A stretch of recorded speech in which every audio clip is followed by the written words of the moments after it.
Wilson. Dombey and Son, by Charles Dickens. Chapter 53. More Intelligence. There were two of the traitor's own blood, his renounced brother and sister, on whom the weight of his guilt rested almost more heavily at this time than on the man whom he had so deeply injured. Prying and tormenting as the world was, it did Mr. Dombey the service of nerving him to pursuit and revenge.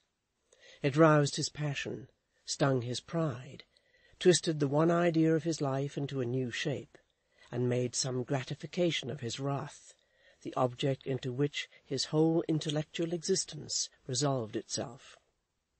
All the stubbornness and implacability of his nature, all its hard, impenetrable quality, all its gloom and moroseness, all its exaggerated sense of personal importance, all its jealous disposition to resent the least flaw in the ample recognition of his importance by others, set this way like many streams united into one, and bore him on upon their tide. The most impetuously passionate and violently impulsive of mankind would have been a milder enemy to encounter than the sullen Mr. Dombey wrought to this. A wild beast would have been easier turned or soothed than the grave gentleman without a wrinkle in his starched cravat. But the very intensity of his purpose became almost a substitute for action in it. While he was yet uninformed of the traitor's retreat, it served to divert his mind from his own calamity, and to entertain it with another prospect.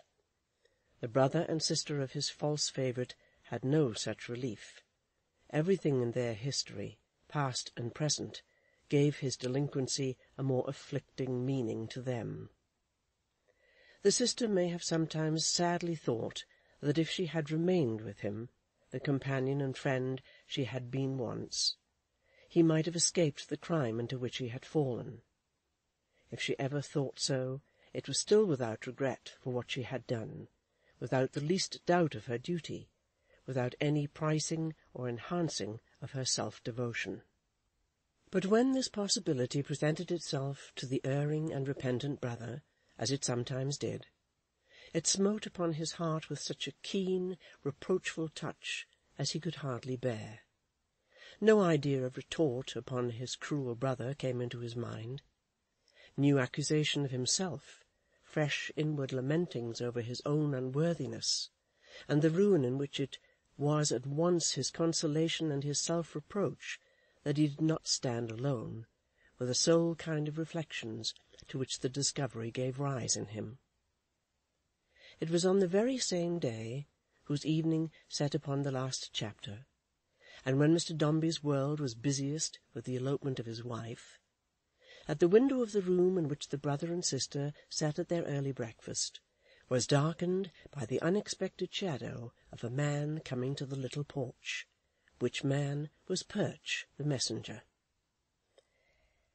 "I've stepped over from Ball's Pond at an early hour," said Mr. Perch, confidentially looking in at the room door, and stopping on the mat to wipe his shoes all round, which had no mud upon them. "Agreeable to my instructions last night. They was to be sure and bring a note to you, Mr. Carker, before you went out in the morning. I should have been here a good hour and a half ago," said Mr. Perch meekly, "but for the state of health of Mrs. P., whom I thought I should have lost in the night, I do assure you, 5 distinct times." "Is your wife so ill?" asked Harriet. "Why, you see," said Mr. Perch, first turning round to shut the door carefully, "she takes what has happened in our house so much to heart, miss. Her nerves is so very delicate, you see, and soon unstrung.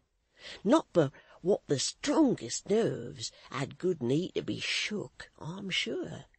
You feel it very much yourself, no doubts." Harriet repressed a sigh, and glanced at her brother. "I'm sure I feel it myself in my humble way.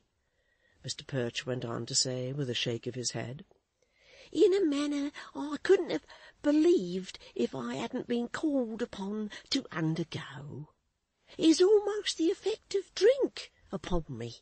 I literally feels every morning as if I had been taking more than was good for me overnight. Mr. Perch's appearance corroborated this recital of his symptoms. There was an air of feverish lassitude about it that seemed referable to drams, and which, in fact, might no doubt have been traced to those numerous discoveries of himself in the bars of public houses, being treated and questioned, which he was in the daily habit of making. Therefore I can judge, said Mr. Perch, shaking his head and speaking in a silvery murmur, of the feelings of such as is at all peculiarly situated in this most painful revelation. Here Mr. Perch waited to be confided in, and receiving no confidence, coughed behind his hand. This leading to nothing, he coughed behind his hat, and that leading to nothing, he put his hat on the ground and sought in his breast-pocket for the letter.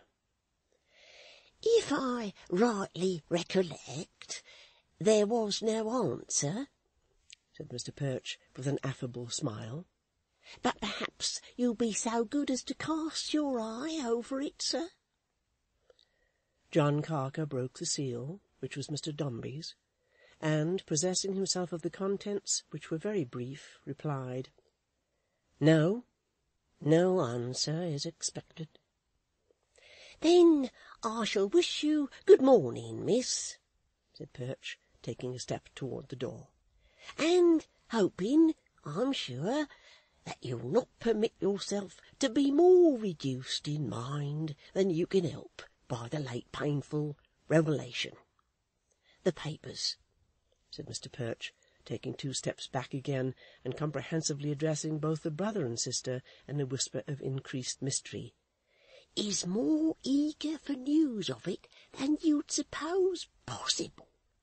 One of the Sunday ones, in a blue cloak and a white hat, that had previously offered for to bribe me, need I say with what success, was dodging about our court last night as late as 20 minutes after 8 o'clock. I see him myself with his eye at the counting-house keyhole, which, being patent, is impervious. Another one," said Mr. Perch, "with military frogs, is in the parlour of the King's Arms all the blessed day.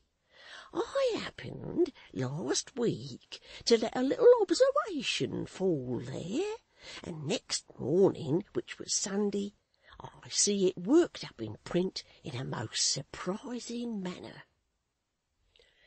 Mr. Perch resorted to his breast-pocket, as if to produce the paragraph, but receiving no encouragement, pulled out his beaver gloves, picked up his hat, and took his leave. And before it was high noon, Mr. Perch had related to several select audiences at the King's Arms and elsewhere, how Miss Carker, bursting into tears, had caught him by both hands and said, "Oh, dear, dear Perch, the sight of you is all the comfort I have left," and how Mr. John Carker had said in an awful voice, "Perch, I disown him. Never let me hear him mentioned as a brother more."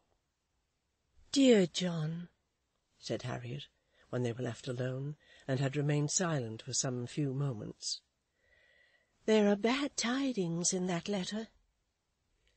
"Yes, but nothing unexpected," he replied. "I saw the writer yesterday."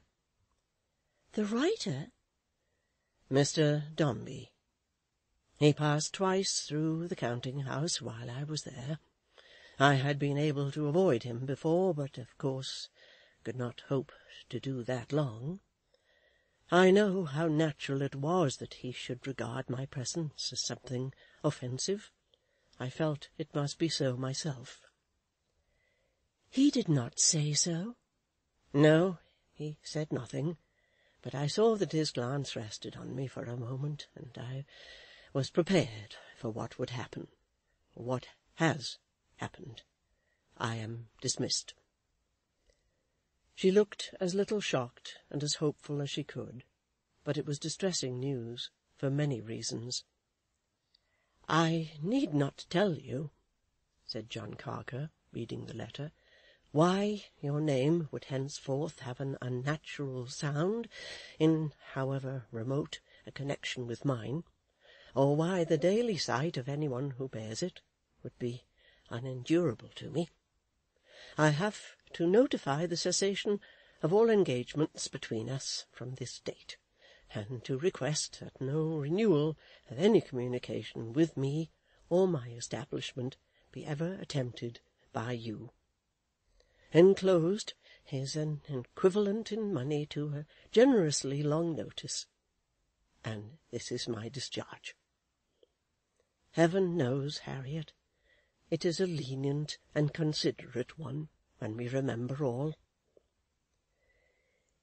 "If it be lenient and considerate to punish you at all, John, for the misdeed of another," she replied gently, "yes."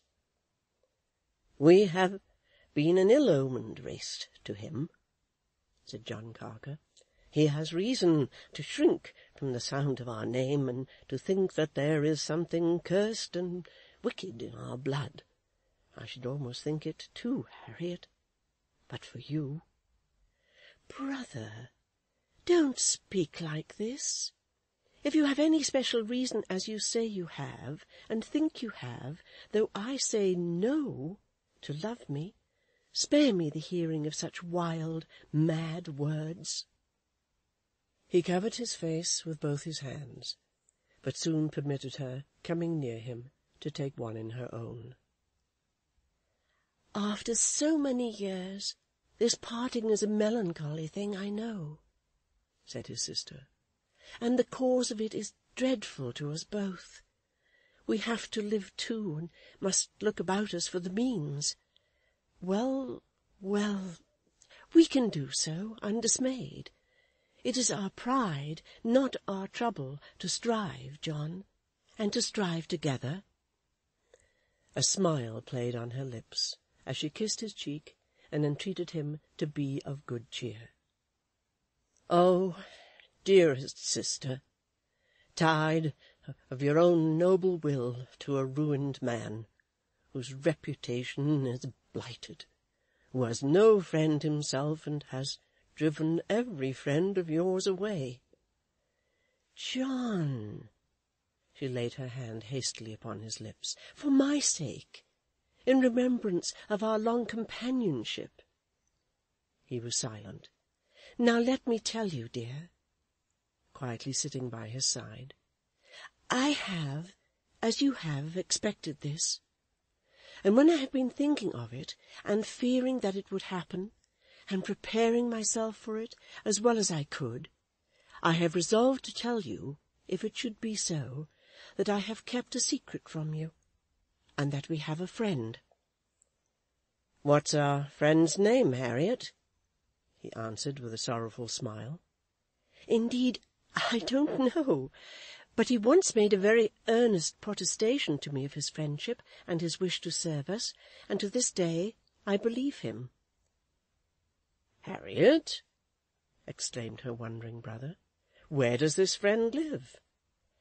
"Neither do I know that," she returned, "but he knows us both, and our history, all our little history, John. That is the reason why, at his own suggestion, I have kept the secret of his coming here from you, lest his acquaintance with it should distress you." "Here? Has he been here, Harriet?" "Here, in this room, once." "What kind of man?" "Not young, grey-headed, as he said, and fast growing greyer, but generous and frank and good, I am sure." "And only seen once, Harriet?" "In this room only once," said his sister, with the slightest and most transient glow upon her cheek. "But when here, he entreated me to suffer him to see me once a week as he passed by, in token of our being well and continuing to need nothing at his hands, for I told him, when he proffered us any service he could render, which was the object of his visit, that we needed nothing. And once a week? Once every week since then, and always on the same day and at the same hour, he has gone past, always on foot, always going in the same direction, towards London, and never pausing longer than to bow to me and wave his hand cheerfully, as a kind guardian might. He made that promise when he proposed these curious interviews, and has kept it so faithfully and pleasantly, that if I ever felt any trifling uneasiness about them in the beginning, which I don't think I did, John, his manner was so plain and true, it very soon vanished, and left me quite glad when the day was coming. Last Monday, the first since this terrible event, he did not go by, and I have wondered whether his absence can have been in any way connected with what has happened. How? Inquired her brother. I don't know how. I have only speculated on the coincidence. I have not tried to account for it. I feel sure he will return. When he does, dear John, let me tell him that I have at last spoken to you, and let me bring you together. He will certainly help us to a new livelihood. His entreaty was that he might do something to smooth my life and yours, and I gave him my promise that if we ever wanted a friend, I would remember him. Then his name was to be no secret, Harriet, said her brother, who had listened with close attention. Describe this gentleman to me. I surely ought to know one who knows me so well. His sister painted, as vividly as she could, the features, stature, and dress of her visitor. But John Carker, either from having no knowledge of the original, or from some fault in her description, or from some abstraction of his thoughts as he walked to and fro, pondering, could not recognize the portrait she presented to him. However, it was agreed between them that he should see the original when he next appeared. This concluded, the sister applied herself with a less anxious breast to her domestic occupations, and the grey-haired man, late junior of Dombey's, devoted the first day of his unwonted liberty to working in the garden. It was quite late at night, and the brother was reading aloud while the sister plied her needle, when they were interrupted by a knocking at the door. In the atmosphere of vague anxiety and dread that lowered about them in connection with their fugitive brother, this sound, unusual there, became almost alarming. The brother going to the door, the sister sat and listened timidly. Someone spoke to him, and he replied and seemed surprised, and after a few words the two approached together. "Harriet," said her brother, lighting in their late visitor, and speaking in a low voice, "Mr. Morfin, the gentleman was so long in Dombey's house with James." His sister started back, as if a ghost had entered. In the doorway stood the unknown friend, with the dark hair sprinkled with grey, the ruddy face, the broad clear brow and hazel eyes, whose secret she had kept so long. "John," she said, half breathless, "it is the gentleman I told you of today." "The gentleman, Miss Harriet?" said the visitor, coming in, for he had stopped a moment in the doorway. "He's greatly relieved to hear you say that. He has been devising ways and means all the way here of explaining himself, and has been satisfied with none. Mr. John, I'm not quite a stranger here. You were stricken with astonishment when you saw me at your door just now. I observe you are more astonished at present. Well, that's reasonable enough under existing circumstances. If we were not such creatures of habit as we are, we shouldn't have reason to be astonished half so often." By this time he had greeted Harriet with that able mingling of cordiality and respect which she recollected so well, and had sat down near her, pulled off his gloves, and thrown them into his hat upon the table. "There's nothing astonishing," he said, "in my having conceived a desire to see your sister, Mr. John, or in my having gratified it in my own way. As to the regularity of my visits since, which she may have mentioned to you, there is nothing extraordinary in that. They soon grew into habit, and we are creatures of habit, creatures of habit." Putting his hands into his pockets, and leaning back in his chair, he looked at the brother and sister as if it were interesting to him to see them together, and went on to say with a kind of irritable thoughtfulness, "It's this same habit that confirms some of us who are capable of better things, in Lucifer's own pride and stubbornness, that confirms and deepens others of us in villainy, more of us in indifference, that hardens us from day to day, according to the temper of our clay, like images, and leaves us as susceptible as images to new impressions and convictions. You shall judge of its influence on me, John. For more years than I need name, I had my small and exactly defined share in the management of Dombey's house, and saw your brother, who has proved himself a scoundrel, your sister will forgive my being obliged to mention it, extending and extending his influence, until the business and its owner were his football, and saw you toiling at your obscure desk every day, and was quite content to be as little troubled as I might be, out of my own strip of duty, and to let everything about me go on, day by day, unquestioned, like a great machine, that was its habit and mine, and to take it all for granted, and consider it all right. My Wednesday nights came regularly round, our quartet parties came regularly off, my violoncello was in good tune, and there was nothing wrong in my world, or if anything, not much, or little or much, it was no affair of mine." "I can answer for your being more respected and beloved during all that time than anybody in the house, sir," said John Carker. "Pooh! Good-natured and easy enough, I dare say," returned the other. "A habit I had. It suited the manager. It suited the man he managed. It suited me best of all. I did what was allotted to me to do, made no court to either of them, and was glad to occupy a station in which none was required. So I should have gone on till now, but that my room had a thin wall.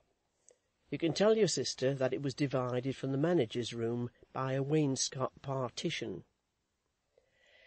"They were adjoining rooms, had been one, perhaps originally, and were separated, as Mr. Morfin says," said her brother, looking back to him for the resumption of his explanation. "I have whistled, hummed tunes, gone accurately through the whole of Beethoven's sonata in B, to let him know that I was within hearing," said Mr. Morfin, "but he never heeded me. It happened seldom enough that I was within hearing of anything of a private nature, certainly. But when I was, and couldn't otherwise avoid knowing something of it, I walked out.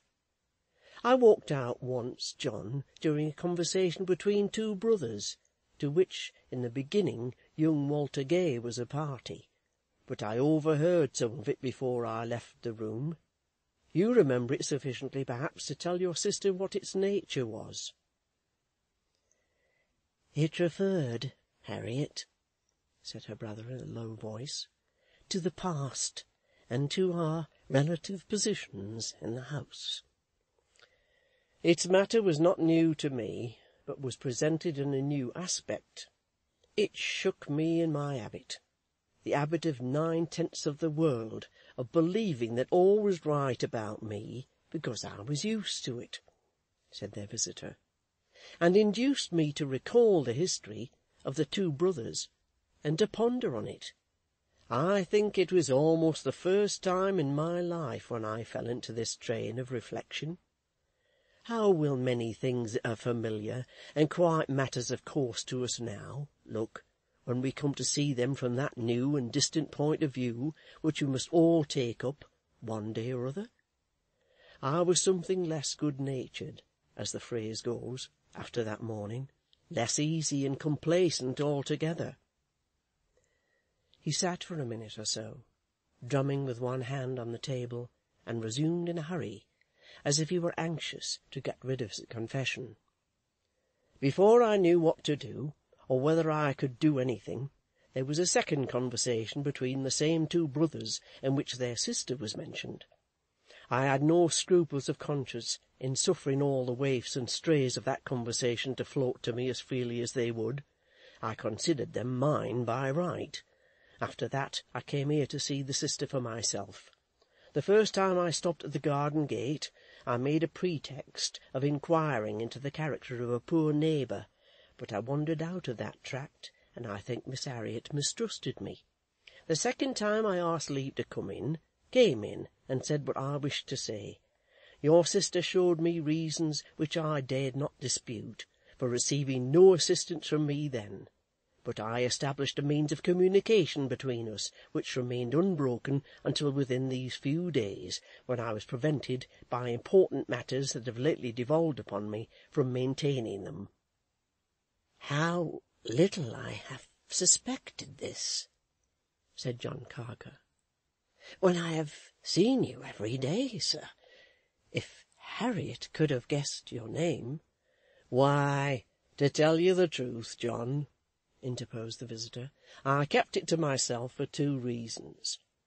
I don't know that the first might have been binding alone, but one has no business to take credit for good intentions, and I made up my mind, at all events, not to disclose myself until I should be able to do you some real service or other.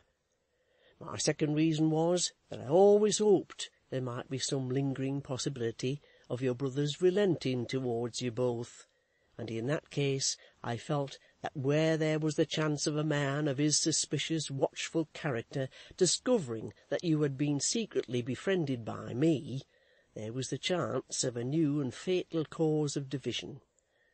I resolved, to be sure, at the risk of turning his displeasure against myself, which would have been no matter, to watch my opportunity of serving you with the head of the house. But the distractions of death, courtship, marriage, and domestic unhappiness have left us no head but your brother for this long, long time, and it would have been better for us, said the visitor, dropping his voice, to have been a lifeless trunk. He seemed conscious that these latter words had escaped him against his will, and stretching out a hand to the brother and a hand to the sister, continued, All I could desire to say, and more, I have now said. All I mean goes beyond words, as I hope you understand and believe. The time has come, John, though most unfortunately and unhappily come, when I may help you without interfering with that redeeming struggle which has lasted through so many years, since you were discharged from it to-day by no act of your own. It is late. I need say no more to-night. You will guard the treasure you have here, without advice or reminder from me.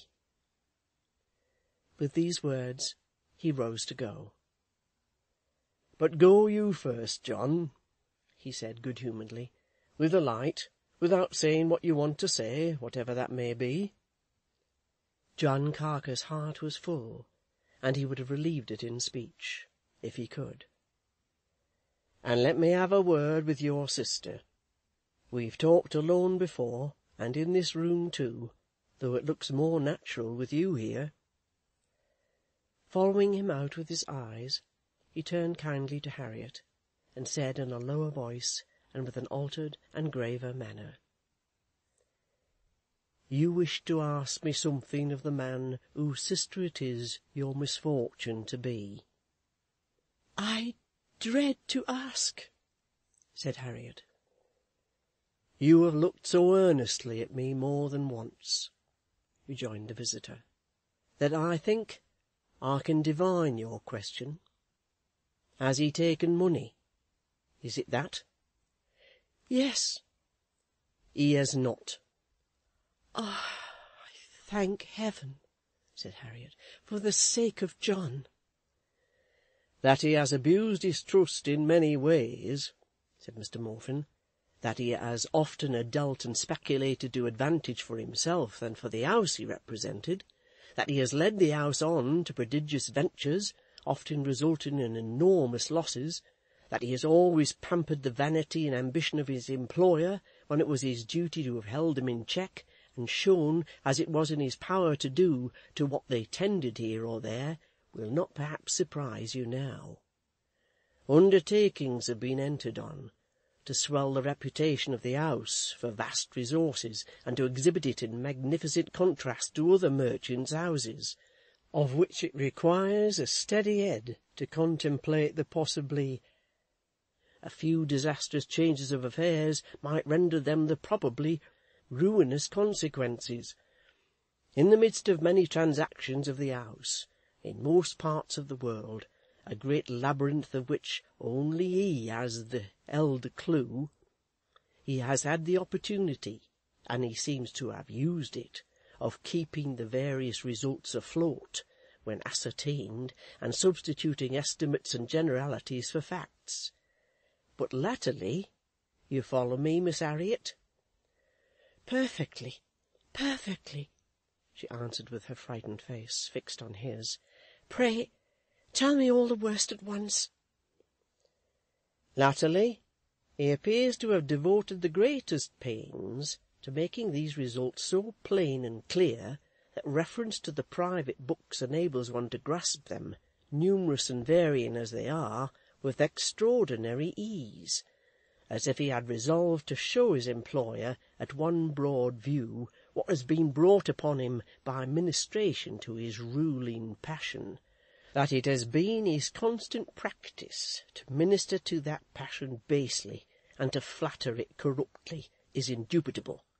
In that his criminality, as it is connected with the affairs of the house, chiefly consists." "One other word before you leave me, dear sir," said Harriet.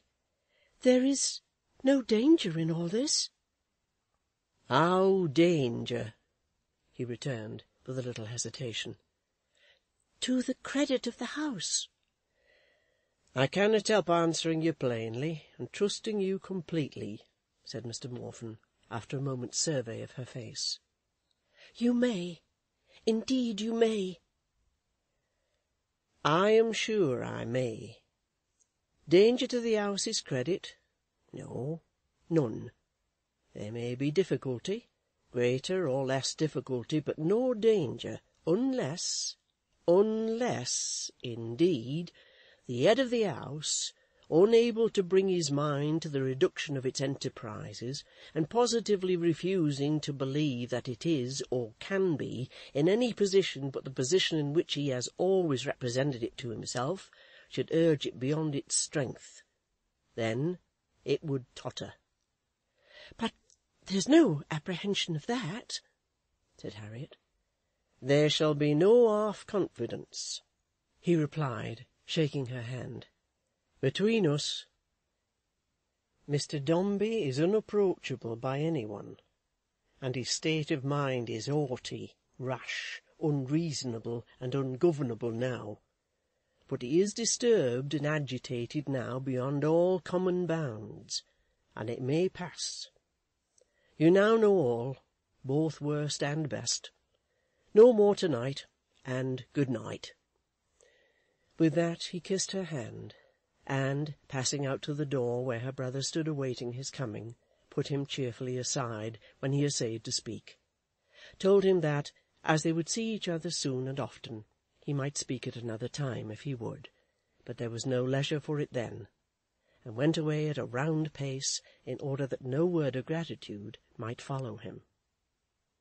The brother and sister sat conversing by the fireside until it was almost day.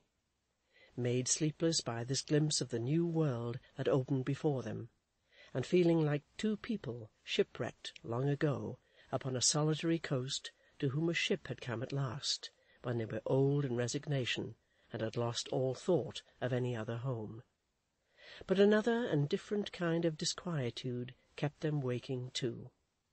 The darkness out of which this light had broken on them gathered around, and the shadow of their guilty brother was in the house where his foot had never trod. Nor was it to be driven out, nor did it fade before the sun. Next morning it was there, at noon, at night darkest and most distinct at night, as is now to be told. John Carker had gone out, in pursuance of a letter of appointment from their friend, and Harriet was left in the house alone. She had been alone some hours. A dull, grave evening and a deepening twilight were not favourable to the removal of the oppression on her spirits. The idea of this brother, long unseen and unknown, flitted about her in frightful shapes. He was dead, dying, calling to her, staring at her, frowning on her.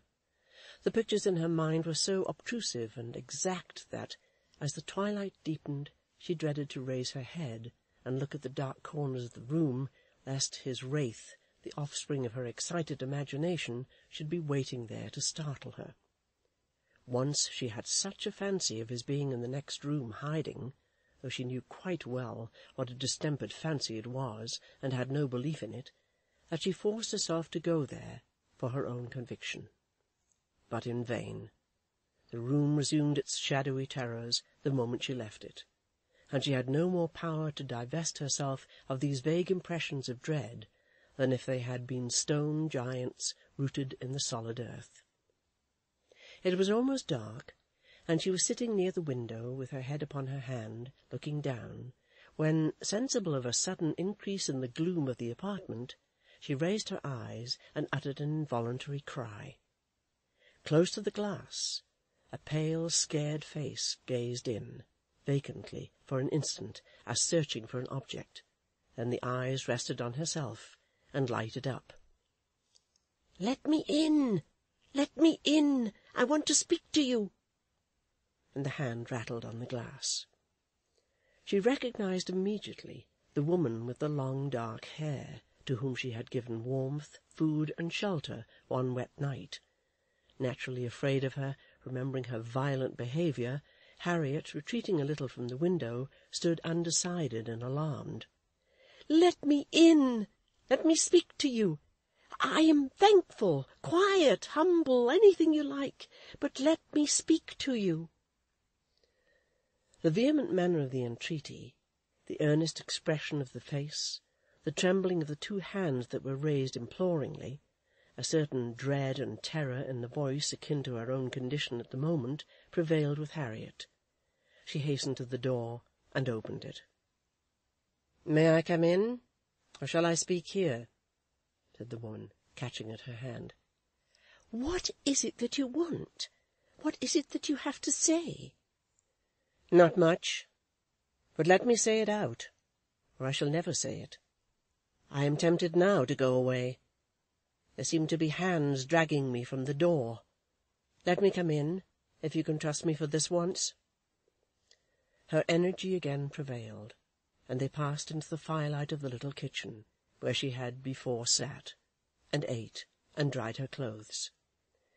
"Sit there," said Alice, kneeling down beside her, "and look at me. You remember me?" "I do." "You remember what I told you I had been, and where I came from, ragged and lame, with the fierce wind and weather beating on my head?" "Yes." "You know how I came back that night, and threw your money in the dirt, and you and your race. Now, see me here, upon my knees. Am I less earnest now than I was then?" "If what you ask," said Harriet gently, "is forgiveness—" "But it's not," returned the other, with a proud, fierce look. "What I ask is to be believed.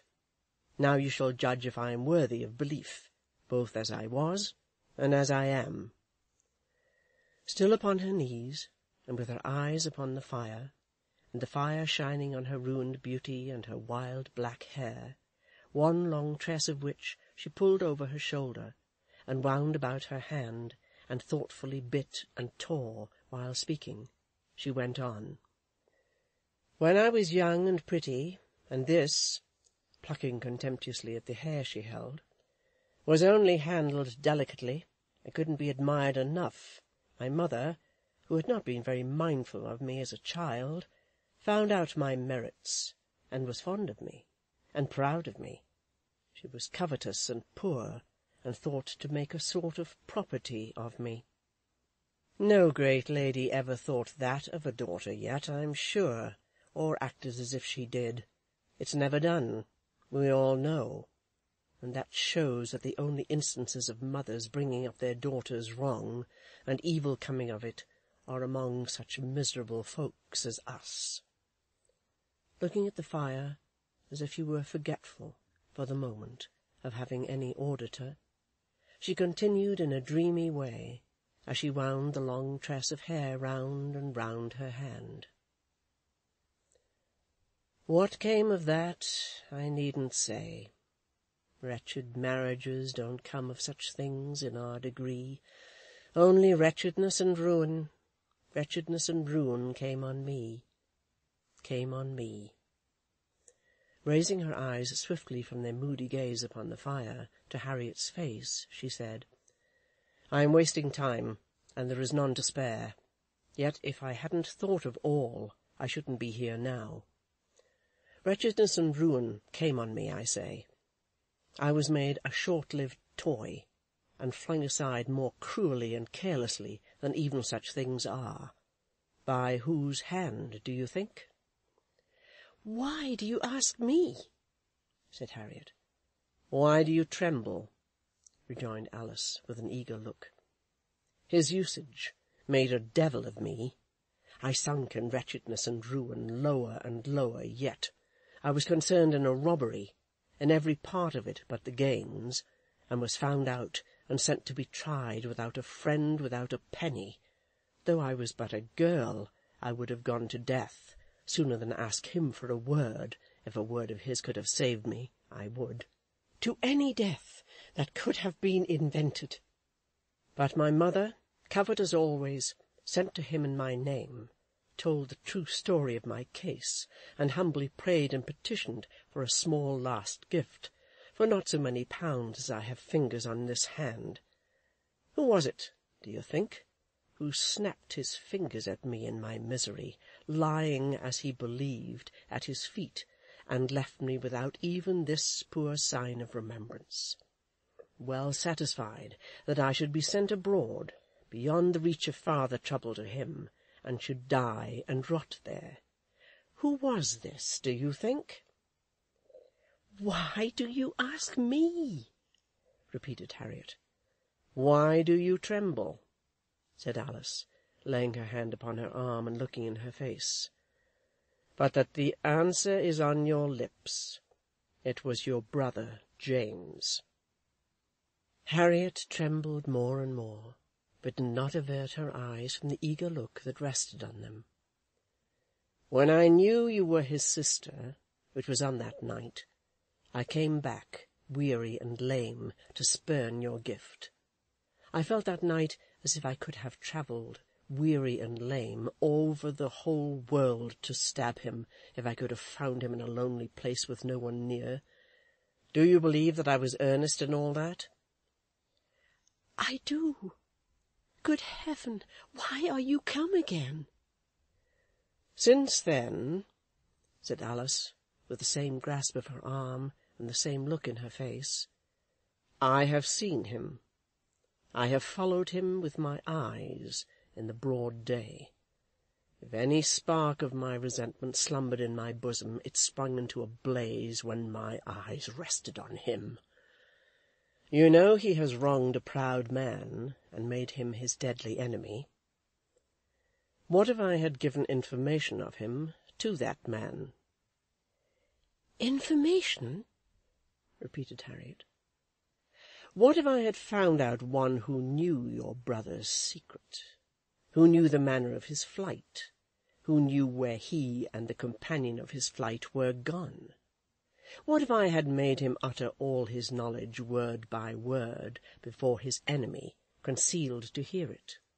What if I had sat by at the time, looking into this enemy's face, and seeing it change till it was scarcely human? What if I had seen him rush away, mad in pursuit? What if I knew now that he was on his road, more fiend than man, and must in so many hours come up with him? "Remove your hand," said Harriet, recoiling. "Go away.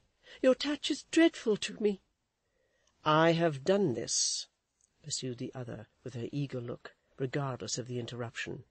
"Do I speak and look as if I really had? Do you believe what I am saying?" "I fear I must. Let my arm go." "Not yet. A moment more. You can think what my revengeful purpose must have been, to last so long, and urge me to do this."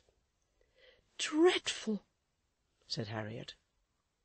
"Then, when you see me now," said Alice hoarsely, "here again, kneeling quietly on the ground, with my touch upon your arm, with my eyes upon your face, you may believe that there is no common earnestness in what I say, and that no common struggle has been battling in my breast. I am ashamed to speak the words, but I relent. I despise myself. I have fought with myself all day and all last night, but I relent towards him without reason, and wish to repair what I have done, if it is possible. I wouldn't have them come together while his pursuer is so blind and headlong. If you had seen him as he went out last night, you would know the danger better." "How can it be prevented? What can I do?" cried Harriet. "All night long," pursued the other hurriedly, "I had dreams of him, and yet I didn't sleep. In his blood. All day I have had him near me." "What can I do?" cried Harriet, shuddering at these words. "If there is anyone who'll write, or send, or go to him, let them lose no time. He is at Dijon. Do you know the name and where it is?" "Yes." "Warn him that the man he has made his enemy is in a frenzy, and that he doesn't know him if he makes light of his approach. Tell him that he is on the road. I know he is, and hurrying on. Urge him to get away while there is time, if there is time, and not to meet him yet. A month or so will make years of difference. Let them not encounter through me. Anywhere but there, any time but now, let his foe follow him, and find him for himself, but not through me. There is enough upon my head without." The fire ceased to be reflected in her jet-black hair, uplifted face, and eager eyes. Her hand was gone from Harriet's arm, and the place where she had been was empty. End of chapter 53.